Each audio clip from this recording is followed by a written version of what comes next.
अस्सलाम वालेकुम viewers, welcome back to my YouTube channel daily tips with Asma. आज की इस वीडियो में हम आपको बताएंगे इरताश नाम का मतलब क्या है।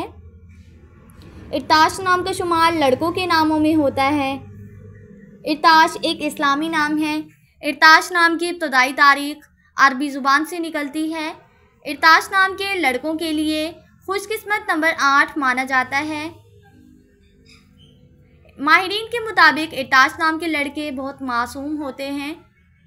इरताश नाम का मतलब है खुशहाल होना। इरताश नाम के लड़कों के लिए खुशकिस्मत दिनों में बुध और जुमे का दिन शामिल है। इरताश नाम के अफराद के लिए मुवाफिक रंगों में पीला, सब्ज और हल्का गुलाबी रंग शामिल है।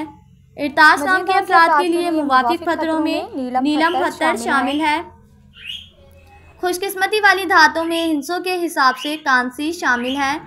फ्रेंड्स, अगर आप अपने नाम का मतलब जानना चाहते हैं तो कमेंट बॉक्स में अपना नाम लिखें। इंशाल्लाह हम आपके नाम की वीडियो ज़रूर बनाएंगे। Thanks for watching. अल्लाह हाफिज़।